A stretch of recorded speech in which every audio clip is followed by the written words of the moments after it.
This channel does not promote any violent, harmful, or illegal activities. All content provided by this channel is meant for an educational purpose only. Sandeep ঘোষের আমলে আরজি করে দুর্নীতির তদন্তে CBI 2023-এ সন্দীপের কীর্তি প্রথম ফাঁস করেছিল টিভি9 বাংলায়।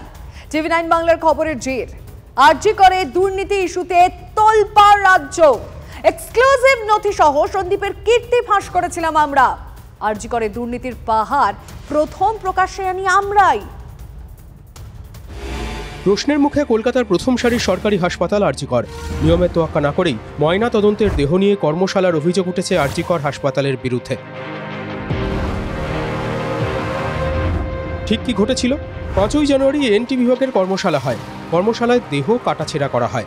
এন্ডোস্কোপিক সাইনাস সার্জারি বোঝাতে এই কর্মশালার আয়োজন। ফরেন্সিকের 5টি দেহের ব্যবহার হয় কর্মশালায়।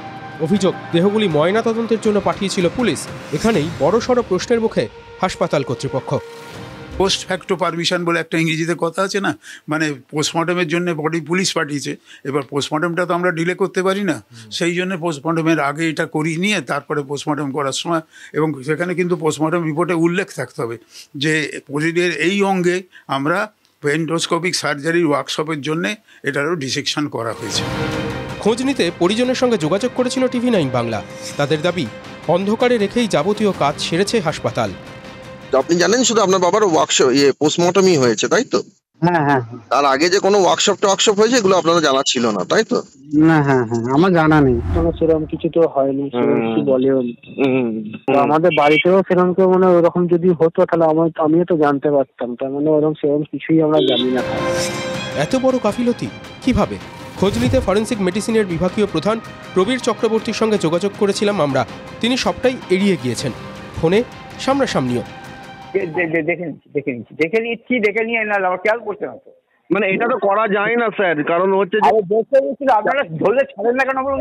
I am not supposed to say no. Okay. This question is answerable for the higher authority.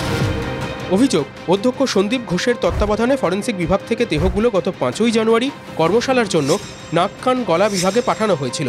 এত বড় ভুলের দায় কার? অধ্যক্ষের বক্তব্য, পরিবার অভিযোগ জানালে তদন্ত হবে। কিন্তু প্রশ্ন একটাই, কার হাত দিয়ে ঘটে গেল এমন বড়সড় গাফিলতি? যদি কিছু ইস্যু থাকে আমি মানে ঊর্ধ্বতন কর্তৃপক্ষ, মানে বিভাগীয় প্রধান বলছেন ঊর্ধ্বতন কর্তৃপক্ষকে জিজ্ঞাসা করুন। মানে উনি এটা বলছেন না যে এরকম কিছু ঘটেনি। আমি ডিএমই স্যারের সঙ্গে কথা বলে এটা কিছু জানাবো। কিন্তু টিভি9 বাংলার হাতে যে এক্সক্লুসিভ নথি রয়েছে সেখানে স্পষ্ট দেখা যাচ্ছে প্রিন্সিপালকে আবেদন করেছেন এনটি বিভাগের প্রধান ইন্দ্রনাথ কুণ্ডু, এবং সেই চিঠির বাঁ দিকে 30শে ডিসেম্বর সই রয়েছে ফরেন্সিক মেডিসিনের বিভাগীয় প্রধান প্রবীর চক্রবর্তীর।